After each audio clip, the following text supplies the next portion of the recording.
जय हिंद दोस्तों। तो कैसे आप लोग, उम्मीद करते हैं आप लोग एकदम अच्छे होंगे और अच्छे से पढ़ाई कर रहे होंगे। जैसा कि आप सभी को पता है हम लोग क्या पढ़ रहे हैं, हम लोग पढ़ रहे हैं कक्षा 10वीं की गणित विषय। और उसमें क्या डिस्कस करें, उसमें डिस्कस करें हम लोग कक्षा 10वीं की 5वीं अध्याय जिसका नाम है समांतर श्रेणी। और समांतर श्रेणी पढ़ने के दौरान हम लोग बहुत सारे क्वेश्चन डिस्कस कर रखे हैं। चलिए क्वेश्चन में देखते हैं। 9 नंबर क्वेश्चन क्या बोल रहा है, यदि किसी एपी के प्रथम 7 पदों का योग क्या दिया गया है, 7 पदों का योग दिया गया है।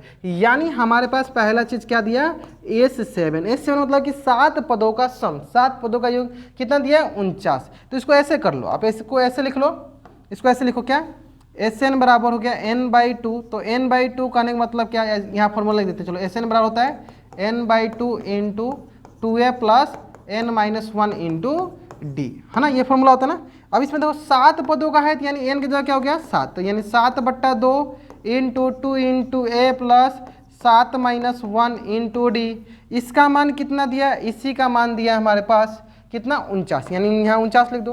यानी 49 बराबर हो गया 7/2 इंटू 2a प्लस 6d।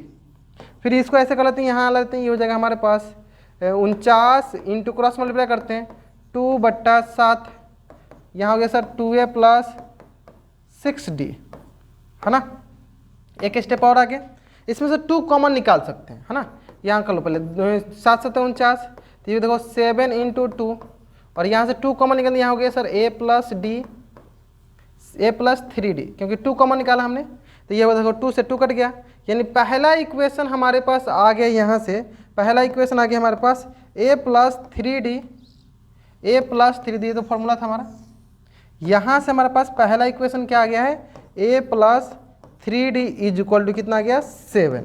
ये गया पहला समीकरण हमारे पास, है ना। कैसे है, फिर से देखो 7 पदों का योग दिया था हमें, Sn का फॉर्मूला पता होता है, n पदों का योग क्या होता है n/2 into 2a plus n-1 into D. इसमें हमने n की जगह क्या रख दिया 7 रखा, जो भी है इसको हमने सॉल्व किया। ये किसके बराबर दिया गया, 49 के बराबर। तो इसको देखो 49 के बराबर कर दिया, इसको हल किया तो क्या मिल गया हमें, पहला समीकरण a प्लस 3d बराबर 7, है ना। अब आगे पढ़ते हैं क्वेश्चन को।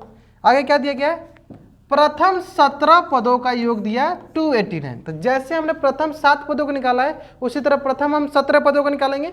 चलो प्रथम 17 पदों को देख लेते हैं। यानी S17 Sn होता है sir n/2 into 2a plus n-1 into D. तो यहाँ पे 17/2 इंटू 2a प्लस 17-1 इंटू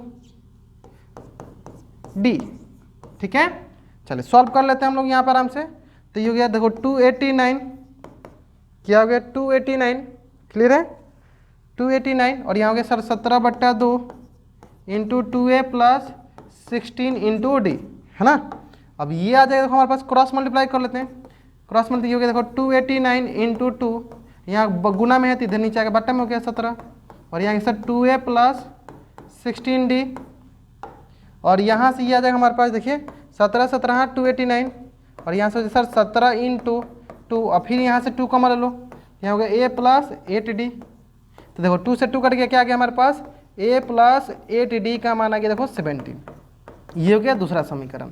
हम तो इसको यहीं पर लिख दो, a प्लस 8d का मान आ गया 17, दूसरा समीकरण। अब देखते हैं क्या बोला है क्वेश्चन में, है ना। तो इसके n पदों का योग ज्ञात कीजिए, मतलब Sn का योग ज्ञात करना है ना। तो Sn में क्या हो गया, सबसे पहले हमें a का मान पता चल जाए और d का मान पता चले। वो कैसे पता चलेगा, देखो 2 समीकरण मिल गया, आराम से निकाल लेंगे। चले निकालते हैं। क्या दिया गया हमारे पास 2 समीकरण, ये पहला समीकरण दूसरा समीकरण। 2 तरीका होता है आपके पास, जैसे 3 तरीका था, वज्र गुणन विधि वो हटा दिया गया आपके सिलेबस से। अभी आपके पास 2 मतलब तरीका है प्रतिस्थापन विधि, दूसरा है आपका विलोपन विधि। जिस विधि से हल करना उस विधि से हल कर दो। हम क्या करते हैं, विलोपन विधि से हल करते हैं। तो हम क्या करते हैं, समीकरण 1 में से समीकरण 2 को घटाते हैं। क्यों घटाते हैं, क्योंकि हमें दिख रहा है कि कट रहा है। देखो ये प्लस में है तो माइनस करते हैं, प्लस माइनस, है ना। तो ये कैंसिल आउट, यहाँ बच गया हमारे पास माइनस का 5d, और यहाँ बच गया हमारे पास माइनस का 10।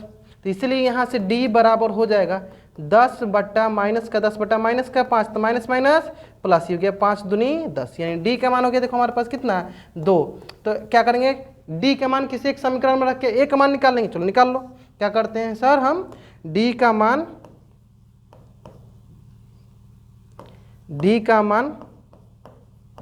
समीकरण 1 में रखने पर, समीकरण 1 में रख लेते हैं, ठीक है। चलो समीकरण 1 रख लेते हैं।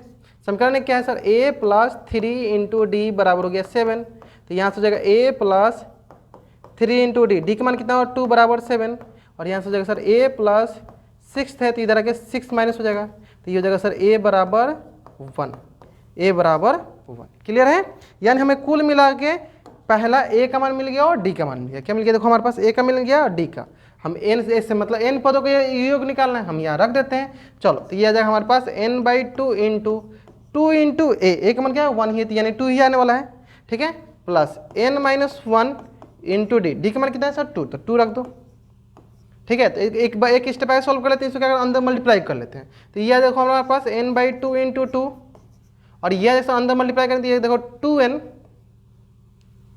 तो ये इंटू n/2 और माइनस का 2 इंटू n/2, तो अगर आप ध्यान दोगे तो देखो कैंसिल आउट होगा, देखो ये 2 से 2 कट गया, ये 2 से ये 2 कट गया, ये 2 से ये 2 कट गया, ये 2 से ये 2 से ये 2 कट गया, है ना। अब देखो यहाँ पे ये माइनस का n है, ये प्लस का n है, तो ये इससे कट गया, हमारे पास आ गया n इंटू एन, कितना गया n का स्क्वायर, यानी हम कुल मिला के अगर हम बोलना चाहें तो हमारे पास क्या आ जाएगा Sn, मतलब n पदों का योग क्या आ रहा है n का स्क्वायर आ रहा है, ठीक है। यानी देखो इसमें आपको सिंपली क्या करना था, a का मान पुट करना था, d का मान पुट करना था, तो यहाँ पे हमें n पदों का योग कितना के बराबर आ गया n का स्क्वायर, यहाँ पे n पदों का योग कितना गया n का स्क्वायर। बहुत अच्छा सा क्वेश्चन है, इस क्वेश्चन में बस आपको ध्यान देना था कि दो समीकरण को कैसे आप आसानी से हल कर सकते हो, ठीक है। तो प्रतिस्थापन विधि से हल करो या विलोपन विधि से हल करो, आराम से आसानी से हल कर सकते हो। प्रतिस्थापन विधि से भी हल कर सकते थे, विलोपन विधि से भी आप हल कर सकते थे, ठीक है। जैसे मैंने यहाँ विलोपन विधि से हल किया, प्रतिस्थापन विधि से भी आपको हल करते तो आपका मान वही आता।